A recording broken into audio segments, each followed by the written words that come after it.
సముద్రపు అలలు గర్జిస్తున్నాయి. ఆకాశంలో చంద్రుడు క్రమంగా కాంతిని కోల్పోతున్నాడు. ఒక మామ శాపం, ఒక అల్లుడి అహంకారం, ఒక దేవుడి అనుగ్రహం. అలా ప్రారంభమైంది భారతదేశంలోని అత్యంత రహస్యమైన, అత్యంత దాడులు ఎదుర్కొన్న ఆలయ చరిత్ర. అదే సోమనాథ్ ఆలయం. పురాణాల ప్రకారం దక్షుడికి 27 మంది కుమార్తెలు. ఆ 27 మంది నిజానికి 27 నక్షత్రాల ప్రతీకలు. ప్రాచీన భారత ఖగోళ శాస్త్రం ప్రకారం చంద్రుడు భూమి చుట్టూ తిరుగుతూ 27 నక్షత్ర మండలాల గుండా ప్రయాణిస్తాడని భావించేవారు. అందుకే అశ్విని, భరణి, కృత్తిక, రోహిణి, మృగశిర ఇలా 27 నక్షత్రాలను దక్షుని కుమార్తెలుగా రూపకం చేశారు. ఈ 27 మందిని చంద్రుడికి ఇచ్చి వివాహం చేస్తాడు దక్షుడు. అంటే ప్రతిరోజు చంద్రుడు ఒక నక్షత్రంలో గడుపుతాడనే ఖగోళ భావనను పురాణ కథగా చెప్పారు. కానీ అందరిలో చంద్రుడు రోహిణి దగ్గరే ఎక్కువగా సమయం గడపడం ప్రారంభిస్తాడు. ఎందుకంటే ఖగోళంగా కూడా రోహిణి నక్షత్రం అత్యంత ప్రకాశవంతమైన నక్షత్ర మండలాల్లో ఒకటి. ప్రాచీన కాలంలో వ్యవసాయం, వర్షాలు, సంతానోత్పత్తి, శుభసూచకాలు రోహిణితో అనుసంధానం ఉండేది. అందుకే చంద్రుడికి రోహిణిపై ప్రత్యేక ప్రేమ అనే పురాణ రూపకం వచ్చింది. మిగతా భార్యలను నిర్లక్ష్యం చేయడంతో వాళ్ళు తండ్రి దక్షుడి దగ్గరికి వెళ్ళి ఫిర్యాదు చేస్తారు. దక్షుడు చంద్రుని పిలిచి, అంటే వాళ్ళ అల్లుడిని పిలిచి అందరినీ సమానంగా చూడాలి అని హెచ్చరిస్తాడు. కానీ చంద్రుడు వినడు. కోపంతో దక్షుడు, నీ అందాన్ని చూసుకొని గర్వపడుతున్నావు, ఇక ఆ కాంతి క్షీణించుగాక అని శపిస్తాడు. ఆ శాపంతో చంద్రుడు రోజు రోజుకు కాంతి విహీనుడు అయిపోతూ ఉంటాడు. ఇది నిజానికి కృష్ణపక్షంలో చంద్రుడు తగ్గిపోవడాన్ని పురాణ రూపంలో వివరించే కథ అని కొంతమంది స్కాలర్స్ భావిస్తారు. పురాణాలు చెబుతున్నట్టు సముద్ర అలలు అస్థిరమవుతాయి, ఔషధ శక్తి తగ్గిపోతుంది, ప్రకృతి సమతౌల్యం దెబ్బతింటుంది. ఎందుకంటే చంద్రుడు కేవలం గ్రహం కాదు, జీవచక్రానికి ప్రతీక. దాంతో దేవతలందరూ కలిసి చంద్రుణ్ణి శివుడి కోసం ప్రార్థించమని అడుగుతారు. చంద్రుడు సముద్ర తీరంలోని ప్రభాస పటాన్ వద్ద ఘోర తపస్సు చేస్తాడు. చివరికి పరమశివుడు, బోళాశంకరుడు ప్రత్యక్షమవుతాడు.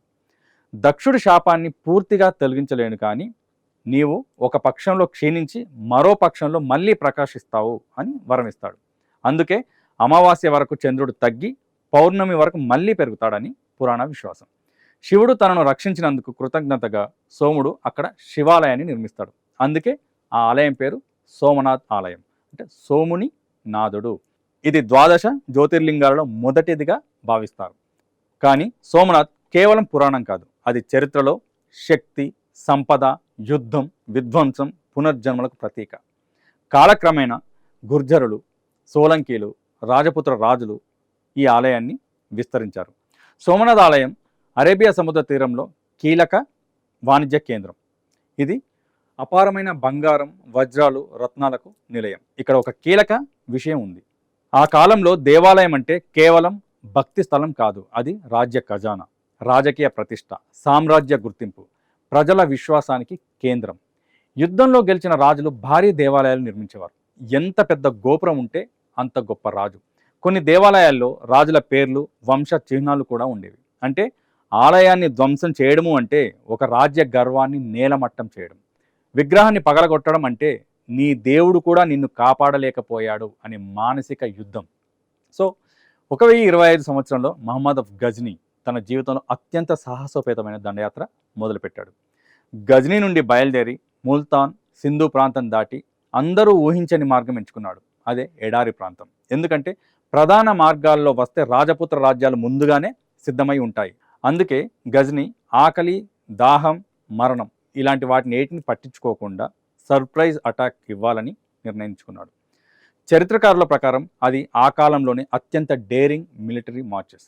సోమనాథ్ వద్దకు చేరేసరికి అక్కడ ఉన్న కొద్దిమంది రక్షక సైన్యం, పూజారులు, భక్తులు, దేవాలయంపై ఆధారపడిన వ్యాపారులు అందరూ కలిసి ప్రతిఘటించారు.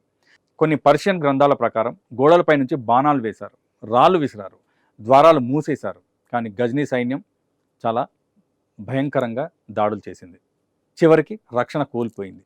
పర్షియన్ రచయితల ప్రకారం 50,000 మంది చనిపోయారని రాశారు. కానీ ఆధునిక చరిత్రకారులు ఆ సంఖ్యల్లో ఇంకా ఎక్కువ ఉండే అవకాశం ఉంది అని భావిస్తారు. ఆలయంలోని సంపదను దోచుకున్న గజ్నీ ఆ ధనాన్ని తన రాజధాని గజ్నీ నిర్మాణం కోసం, సైన్యం, మసీదులు, రాజభవనాలు నిర్మించడానికి ఉపయోగించడని గ్రంథాలు చెప్తున్నాయి. కానీ ఇక్కడితో సోమనాథ్ కథ ముగియలేదు. అదే దీని ప్రత్యేకత. ధ్వంసమైంది, మళ్ళీ నిర్మించారు, మళ్ళీ దాడి జరిగింది, మళ్ళీ నిలబెట్టారు. ఇలా శతాబ్దాల పాటు ఇదే కొనసాగింది. అందుకే సోమనాథ్ను ది ష్రైన్ ఎటర్నల్ అని పిలుస్తారు. స్వాతంత్రానంతరం సర్దార్ వల్లభాయ్ పటేల్ ఈ ఆలయ పునర్నిర్మాణానికి నడుం బిగించారు. ఆయన అనంతరం కేఎం మున్షి ఈ ఆలయాన్ని పూర్తి చేశారు. 1951లో భారత తొలి రాష్ట్రపతి రాజేంద్ర ప్రసాద్ ప్రతిష్ఠ కార్యక్రమంలో పాల్గొన్నారు. ఒకప్పుడు చంద్రుడి తపస్సుతో ప్రారంభమైన ఈ స్థలం తర్వాత దాడులు, విధ్వంసాలు, సామ్రాజ్యాలు, మతాలు, రాజకీయాలు అన్నింటిని చూసింది. అయినా సముద్రం ఒడ్డున ఇప్పటికీ అదే ప్రశ్న అడుగుతోంది: ఎన్నిసార్లు కూల్చినా విశ్వాసాన్ని నిజంగా కూల్చగలరా? సో ఇప్పుడు సోమనాథ్ దేవాలయాన్ని పునర్నిర్మించి 75 సంవత్సరాలు పూర్తయిన సందర్భంగా దేశవ్యాప్తంగా అక్కడ అమృత మహోత్సవాలు జరుగుతున్నాయి. So stay tune to I news, subscribe చేయండి, షేర్ చేయండి. Thank you.